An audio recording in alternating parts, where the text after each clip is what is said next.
سامعين صوت البكبكه والدفى؟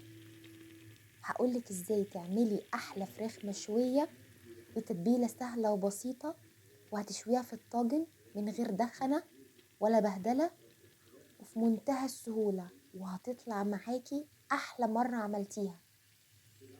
الفراخ دايبه مستويه على الاخر، والطعم خرافي حقيقي.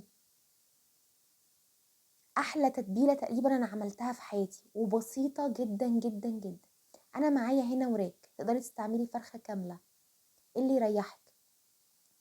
معايا هنا بقى بصلايه وطماطمايه وفصين من الثوم، فلفلايه ممكن خضره ممكن حمرا اللي عندك، تمام.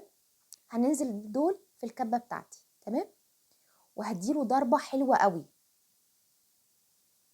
يعني انا الخضار اللي معايا ده كويس جدا، تمام. وهنزل عليه بمعلقتين تقريبا من الزيت، معلقتين بس، ومعلقه من الخل هيدي للفراخ طراوه حلوه جدا، ومعلقه من الصويا صوص لو عندك حطي، مش عندك ما تحطيش، ومعلقه من المستردة بتفرق حقيقي في التتبيله، ونص معلقه من الفلفل الاسود، كاري، كزبره، بهارات فراخ، سماق، بابريكا، وملح على حسب الرغبه. من كل حاجه نص معلقه، والملح طبعا على حسب الرغبه. انا مديالي الفراخ تشريحات زي ما انتم شايفين كده. هبتدي بقى انزل عليها بالتتبيله اللي انا عملتها، وايه ادخل التتبيله جوه الفتحات دي كويس جدا، على قد ما اقدر اتبلها كويس. ممكن تسيبيها في التتبيله ساعه، ممكن تسيبيها الليل كله. انا سبتها بصراحه نص ساعه، كنت مستعجله، والطعم طلع حلو بشكل مش معقول.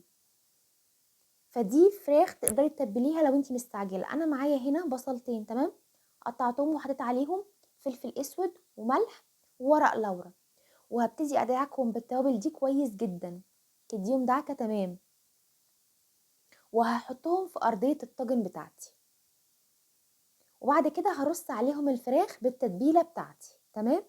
عايزه اقولك البصلايه دي احلى بصلايه هتاكليها في حياتك في طاجن، والله بجد حلوه بشكل مش معقول، شاربه من التتبيله، وطعم الفراخ فيها حلو جدا.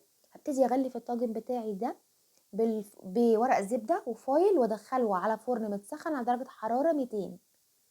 وبعد ما الفراخ تستوي هتاخد تقريبا حوالي ساعه الا ربع، ابتدي اشيل ورق الفويل واخليها تاخد لون حلو زي ما انت شايفه كده، واديها دهنه من الدهون اللي هي هتنزل منها، هتدي لمعه جميله ولون حلو قوي.